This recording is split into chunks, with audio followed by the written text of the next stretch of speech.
The restaurant was one of those places where they don't list prices on the menu. The kind of establishment that assumes if you're asking you can't afford it. Lou Bernardine in Manhattan. Mom's 60th birthday.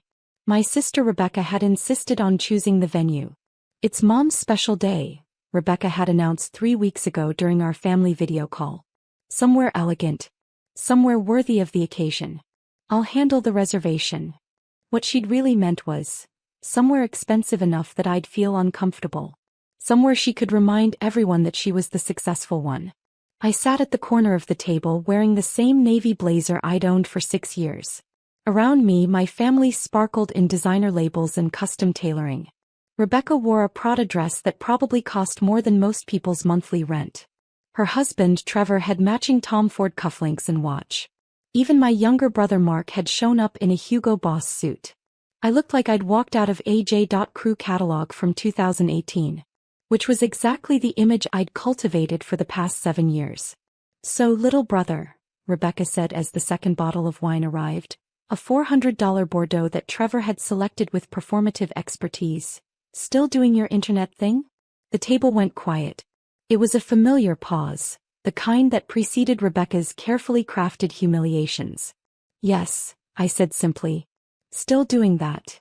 Daniel runs a successful online business. Mom interjected hopefully. My mother, ever the peacemaker, trying to defend me with words she didn't really understand. Rebecca's laugh was crystalline and cutting. Mom, stop. It's sweet that you're supportive, but let's be realistic. She turned to me, her expression a perfect blend of pity and condescension. How much are you actually making from your little blog or whatever it is? It's not a blog, I said calmly. It's an investment and venture capital firm. Trevor snorted into his wine. A venture capital firm. That's adorable. Rebecca, did you hear that? Your baby brother thinks he's running a VC firm. Rebecca patted my hand in a gesture that made me feel like I was 8 years old again. Danny, there's no shame in admitting you're still figuring things out. You're what, 27? Most people your age are still entry-level somewhere. The fact that you're trying entrepreneurship it's cute. I'm 28, I corrected quietly. Right, 28. Still so young. She sipped her wine. Trevor and I were talking, and if you need help we might be able to get you an interview at my company. Maybe something in operations? Or assistant to one of the junior project managers. My sister was 33. She'd graduated from Wharton 5 years ago and immediately joined a tech startup called Edge, a machine learning platform for enterprise clients.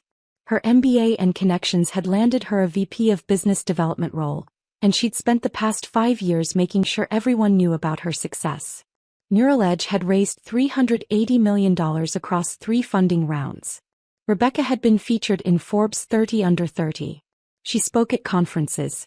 She posted on LinkedIn constantly about disruption and innovation and scaling. She had no idea that I'd been her company's largest investor since Series A. That's generous, I said, cutting into my $75 Dover sole. But I'm happy with my current work. Mark jumped in, younger brother solidarity evaporating the moment Rebecca gave him an approving look. Come on, Dan. Mom said you're still living in that studio apartment in Queens. When are you going to get serious about your career? I like my apartment, I replied. It was true.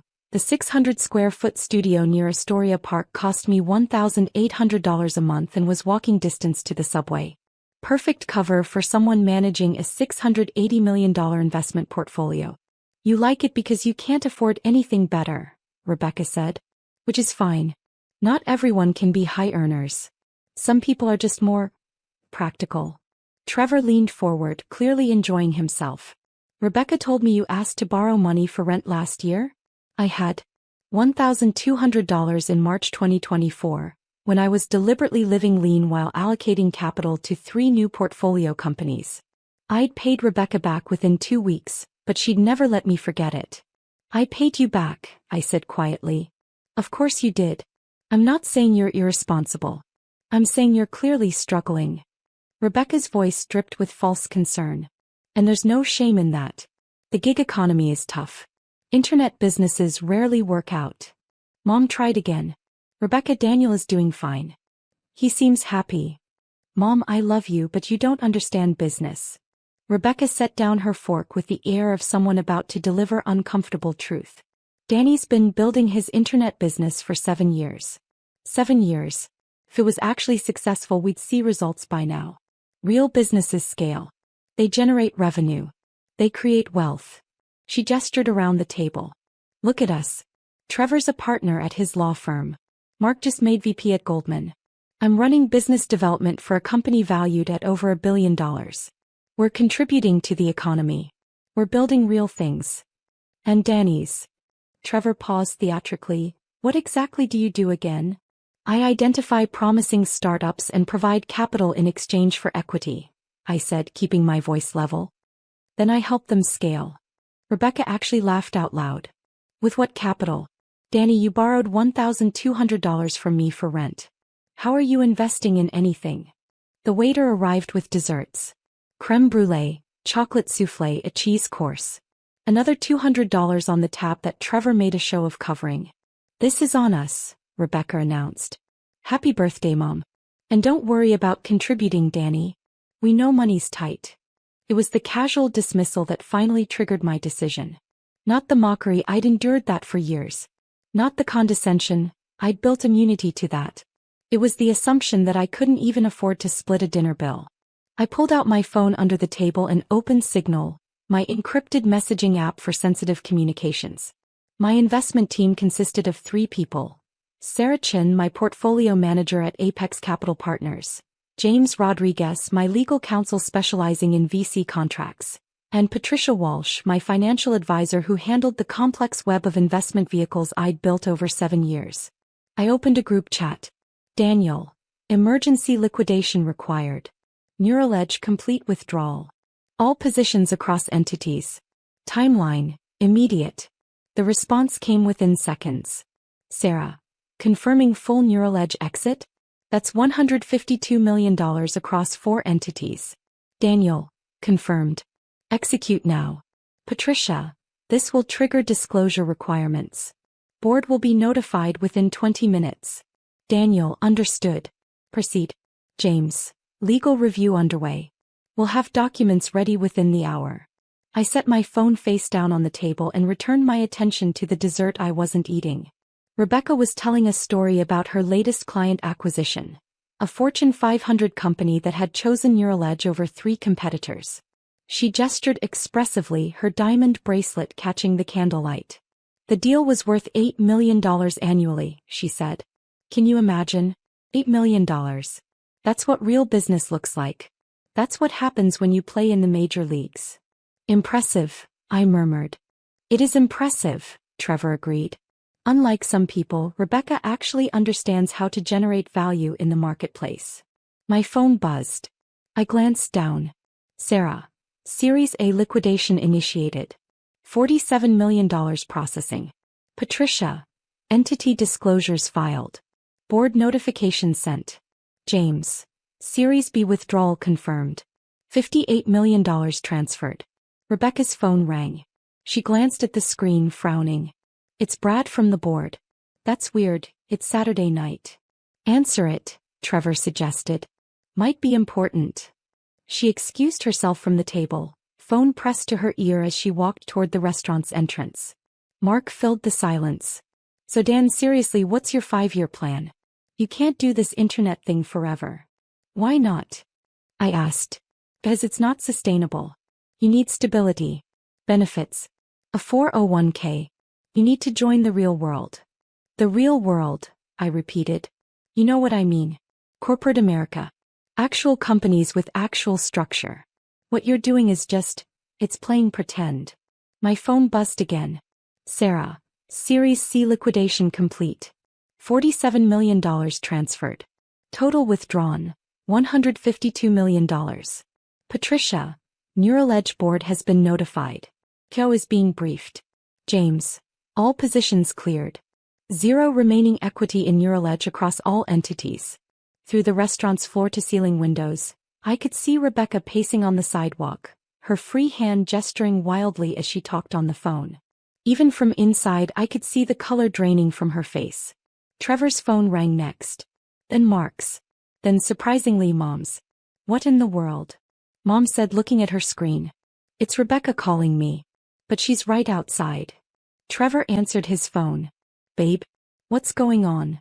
We couldn't hear Rebecca's response, but we watched Trevor's expression transform from confused to shocked to horrified in the span of 10 seconds. That's impossible, he said into the phone. There must be a mistake. Hold on, I'm coming out. He practically ran to the door. Mark's phone continued ringing.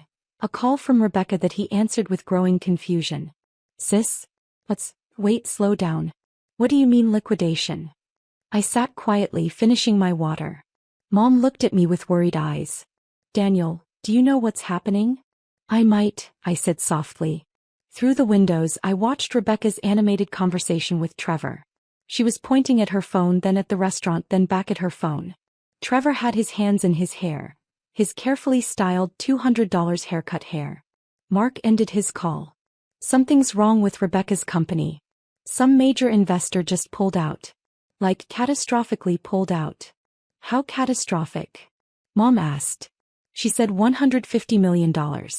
She said it might tank their entire Series D funding round. Mark's face was pale. She said the board is having an emergency meeting tomorrow morning. Rebecca and Trevor burst back into the restaurant. Rebecca's perfect makeup was smudged, she'd been crying. Trevor looked like he'd seen a ghost. We need to go, Rebecca announced. Emergency. I'm so sorry, Mom. I have to deal with this. What happened? Mom stood, reaching for her daughter. Our largest investor just liquidated every single share. $152 million. Gone. Just gone. Rebecca's voice was shaking. The board is panicking. Our CEO is on a plane back from Tokyo. The Series D investors are spooked. This could destroy everything. Who was the investor? I asked quietly. Rebecca turned to me, mascara running. Some group called Apex Capital Partners. We've never even met them. They've been completely passive for 4 years. And now, out of nowhere, they're pulling everything. Apex Capital Partners, I repeated. They were our anchor investor. Series A, Series B, Series C, they were in every round. They owned 22% of the company. And now they're just gone. Trevor was scrolling through his phone frantically. The investor was spread across 4 different entities. Delta Ventures, Epsilon Holdings, Zeta Capital and Sigma Equity. All managed by Apex. Those were my entities. The same structure I'd used for Morrison Industries. The same careful separation that kept my identity hidden while allowing me to deploy capital strategically. Why would they pull out? Mom asked. No explanation, Rebecca said. Just a formal liquidation notice filed with the SEC 20 minutes ago. The board got an automated notification. No warning. No discussion. Just gone. Mark was reading something on his phone. Holy shit. This is already hitting Twitter. Someone leaked it. Breaking.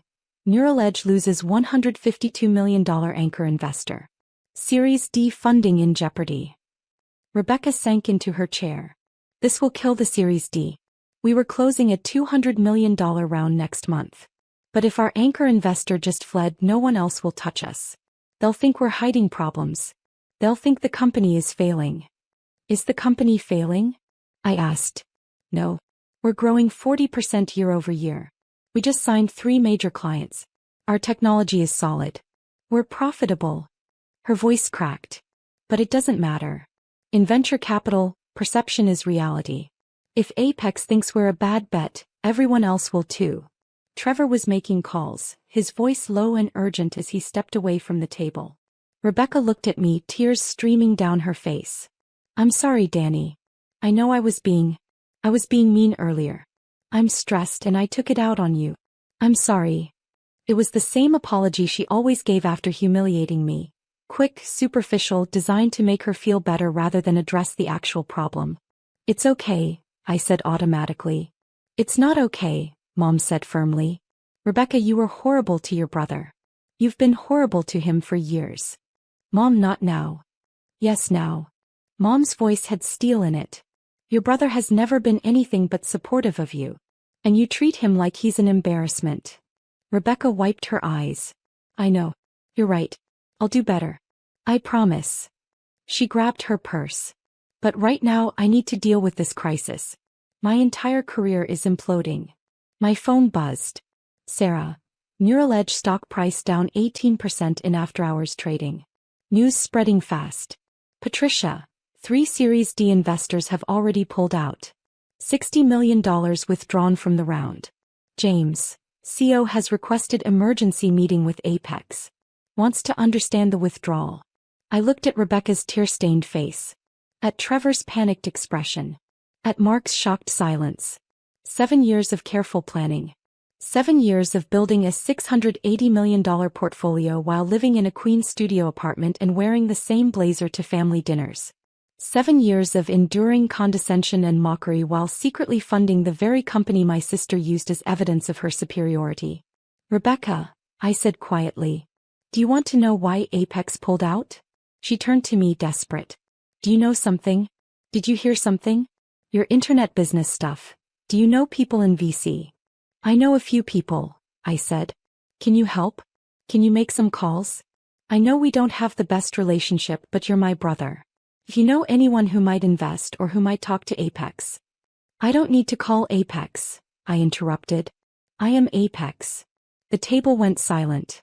Rebecca's expression cycled through confusion, disbelief, and then something approaching horror as she processed what I'd said. What?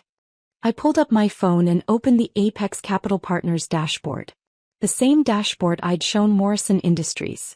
The same comprehensive portfolio overview that detailed every investment, every entity, every dollar. Apex Capital Partners, principal investor Daniel Robert Chin, total assets under management, $680,447,332. Recent transaction. Neural Edge Incorporated complete liquidation. Delta Ventures LLC, $47,200,000. Epsilon Holdings LP, $58,100,000. Zeta Capital Partners, $31,500,000. Sigma Equity Group, $15,200,000 total withdrawal. $152 million status. Complete. I connected my phone to the restaurant's display screen. The same screen they'd been using to show photos of Mom throughout the evening. The portfolio filled the wall-sized display. Rebecca stood slowly, walking toward the screen as if in a trance. That says your name. Yes. But that's not possible. You asked me for rent money. I borrowed $1,200 as a test, I said calmly. I wanted to see if you'd lord it over me. You did. Trevor was staring at the display. You have $680 million? Give or take, I said. The crypto holdings fluctuate significantly. Mark's voice was barely a whisper. You were Neural Edge's largest investor? Since Series 4 years ago, Rebecca came to me, not knowing who I was, and told me about this exciting startup she'd just joined. She said they were raising $50 million. She said it was a great opportunity for real investors. I pulled up the Series A documents. I invested $47.2 million through Delta Ventures. When you raised Series B, I added $58.1 million through Epsilon. Series C, another $31.5 million through Zeta. And when you needed emergency bridge financing during the pandemic, I provided $15.2 million through Sigma. Rebecca had gone completely white. You've been funding my company for 4 years? Yes. Why didn't you tell me? For the same reason I didn't tell Morrison Industries, or the 17 other portfolio companies I've invested in. I pulled up my complete holdings list. Because I wanted to see if you'd value me for who I am, not what I have. The display now showed my full portfolio. Active investments. 23 portfolio companies. Total deployed capital. $445 million. Current valuation. $680 million. Average return. 52.7%. Rebecca was reading the list, her eyes widening with each line item. You invested in Stripe? Notion? And, oh my God, you were in the Figma round before the Adobe acquisition? Early investor. Made $43 million on the exit. Trevor collapsed into his chair. How is this possible? How does someone living in Queens with a used Honda Civic have $680 million? I started at 21, I explained. Sold my first company, an AI platform for content moderation, to Facebook for $18 million. Invested most of it in early-stage startups. Bitcoin position in 2013 returned 4,000%. Ethereum in 2015 returned 1,200%. Made smart bets on emerging technologies. Compounded returns. I pulled up my transaction history. At 22 I was managing $50 million. At 24, $200 million. By 26 I crossed $500 million. I'm 28 now and I run one of the most successful micro VC firms in North America. Mom had tears in her eyes, but for a different reason than Rebecca. Danny, why didn't you tell us? Because I wanted you to love me for me, I said simply. Not for the money. And I wanted to see if my family would respect my work based on its merits, not my bank balance. I looked at Rebecca. You've spent 7 years telling me my internet business was fake. That I was playing pretend. That I needed to get a real job. All while I was funding the company you used as proof of your success. Rebecca's voice broke. Danny, I'm so sorry. I didn't know. You didn't want to know, I corrected. I invited you to my office 3 times. You said you were too busy. I sent you articles about my investments. You never read them. I tried to explain what I did. You interrupted to give me career advice. Mark was scrolling through my portfolio with shaking hands. You have positions in 47 companies. The combined valuation is, Jesus, if even half these reach exit, you'll be worth billions. Probably, I agreed. The pipeline is strong. Trevor found his voice. So when you withdrew from Neural Edge, I withdrew $152 million from a company whose VP of Business Development told me tonight that I was playing pretend. That I needed to get serious about my career. That I couldn't even afford dinner at a nice restaurant. Rebecca was sobbing openly now. I'll apologize. I'll make it right. Please, Danny, you can't destroy my company over this. I'm not destroying anything, I said, echoing what I told Morrison Industries. I'm removing my capital from a company whose leadership demonstrated that they evaluate people based on surface appearances rather than actual competence. But I didn't know. Rebecca protested. Exactly, I said. You didn't know and you treated me like garbage anyway. What does that say about how you evaluate people? If I'm worthless when you think I'm broke but valuable when you know I'm rich, your entire value system is broken. My phone buzzed with another message from Sarah. Sarah, Series D collapse confirmed. $140 million withdrawn by investors. Neural Edge valuation cut from $1.1 billion to $650 million. CEO requesting urgent call. I showed Rebecca the message. She read it and made a sound somewhere between a sob and a gasp. That's a 45% valuation cut. Our stock options are worthless now. The company might not survive. It might not, I agreed. That's what happens when your anchor investor loses confidence. But you didn't lose confidence in the company, Trevor said slowly, understanding dawning. You lost confidence in the leadership. Specifically, in the person who spent 4 years convincing me that my contribution was worthless while living off my investment returns. Rebecca had sunk to the floor, her Prada dress pooling around her. What do I do? How do I fix this? You can't, I said. The SEC filings are public. The liquidation is complete. My capital has already been reallocated to companies whose leadership treats people with respect regardless of their perceived status. Mark was still staring at the portfolio display. Where did it go? The $152 million. I pulled up my recent allocation decisions. I split it across 4 new investments. A biotech startup founded by a former janitor who taught himself molecular biology. An AI company led by a community college dropout.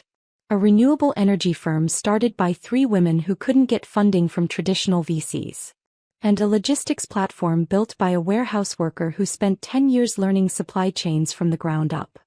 People like you, Mom said softly. People who were underestimated, I corrected. People who built something real despite everyone telling them they weren't qualified. People who proved that competence isn't about credentials, it's about execution. Rebecca was making phone calls now, frantic conversations with board members and investors. Trevor had joined her. Both of them huddled in the corner trying to salvage what they could. Mark sat across from me, his expression shell-shocked. I can't believe you lived like this. The apartment, the clothes, the borrowed rent money, all while managing $680 million. It was necessary, I explained. If people knew, they'd treat me differently. They'd want things from me. They'd see the money instead of me. This way I got to see who people really were. And we failed the test. Spectacularly. Mom reached across the table and took my hand. I'm proud of you. I always have been, even when I didn't understand what you were doing. But Danny, you should have told us. Not because of the money, but because you're our family. We should have known you were struggling with how we treated you. I wasn't struggling, I said. I was observing. And learning. And building something that didn't require your approval. Rebecca returned to the table, her phone clutched in her hand like a lifeline. The CEO wants to meet with you. He's willing to fly anywhere. He'll give you board seats, advisory position, whatever you want. Just please reconsider. I don't want board seats, I said. I want you to understand something fundamental about business and about people. You can't tell someone they're worthless and then expect them to save you when you realize they're valuable. That's not how respect works. I know, and I'm sorry. I'll do anything. Will you? I interrupted. Tomorrow morning your company will open 40% lower. Your employees will panic. Some will quit. Your competitors will smell blood. You'll spend the next year rebuilding credibility you shouldn't have lost. I stood up, pulling out my wallet to leave cash for my untouched dessert. And through all of that, I want you to remember. The person you dismissed as a failure, the person you mocked for his internet business, the person you offered to get an entry-level job interview, that person funded your entire career. Your Forbes feature, your conference speeches, your LinkedIn posts about disruption and innovation, all built on capital from someone you considered beneath you. Rebecca was crying too hard to respond. Trevor tried instead. Danny, be reasonable. Rebecca made mistakes, but you're destroying dozens of lives. Neural Edge has 200 employees. They'll lose their jobs if the company fails. Then Rebecca should have thought about those 200 employees before she decided to spend dinner humiliating the person who kept their salaries funded. I picked up my jacket. I'm responsible for my investment decisions. Rebecca is responsible for her leadership decisions. Actions have consequences. Mark stood abruptly. Wait, I was part of this too. I mocked you. I told you to get serious. I'm sorry. What can I do? Nothing, I said. You can do nothing. That's the point. For 7 years you could have asked about my work. You could have shown interest. You could have treated me with basic respect. You chose not to. Now the opportunity is gone. Mom walked me to the door. Will you come to Sunday dinner next week? I'm moving to Palo Alto on Wednesday, I said. I'm opening a physical office for Apex. I have 17 portfolio companies that need hands-on support. You're leaving New York? It's time. I've learned everything I needed to learn here. She hugged me tightly. Call me, please. Regardless of everything else, call your mother. I will, I promised. And I meant it. Mom had been ignorant, not malicious. She defended me in her limited way. She deserved more than radio silence. Rebecca caught up to us at the door. Danny, please. I'm begging you. Not for me, for the employees. For the company. They don't deserve to suffer because I was a terrible sister. You're right, I said. They don't deserve it. Which is why you should have been a better leader. A better sister. A better person. I handed her a business card. My real one with Apex Capital Partners printed in embossed letters.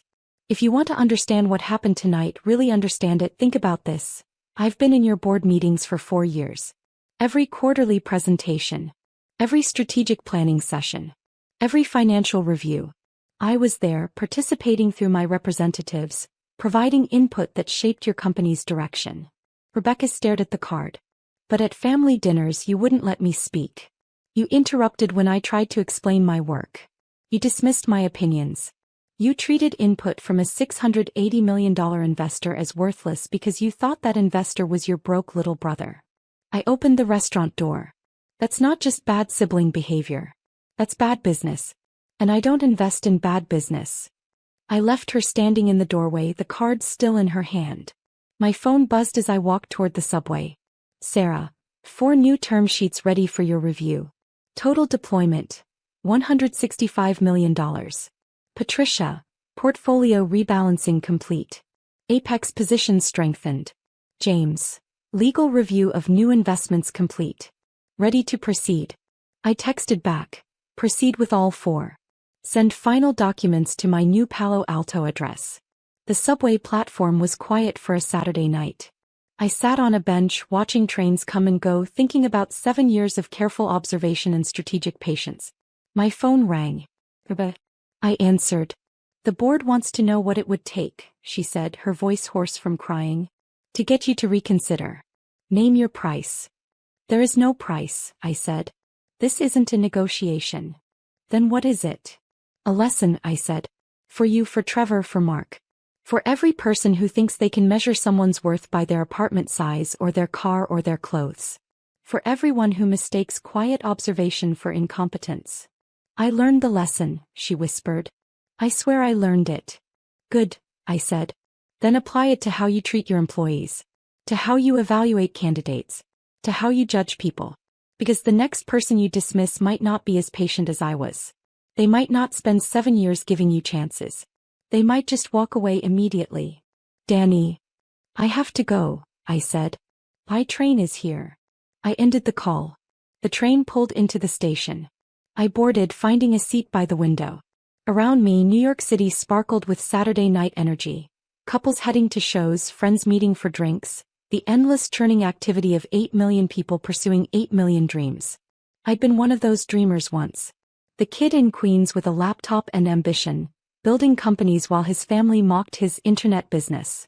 Now I was something else. Something that didn't fit in their world anymore. My phone buzzed one final time. Sarah. Neural Edge final update, CEO stepping down. Board requesting emergency restructuring. Company future uncertain. I closed the notification. Rebecca had spent 4 years standing on a foundation I'd built, never once looking down to see what supported her success. Now that foundation was gone and she was discovering exactly how far the fall could be. Some people would call this revenge. I called it mathematics. You can't build a sustainable company on contempt for the people who fund it. You can't build a sustainable family on contempt for the people who compose it. And you definitely can't expect someone to save you after spending 7 years telling them they're not worth saving. The train crossed into Queens and I watched Manhattan recede into the distance. The city where I'd built an empire that nobody saw, where I'd proven myself to everyone except the people whose approval I'd wanted most. But I didn't need their approval anymore. I had 17 portfolio companies for new investments, and an entire career ahead of me surrounded by people who recognized talent when they saw it. The warehouse worker had become a kingmaker. The internet business had changed industries. The family embarrassment had funded his sister's entire career.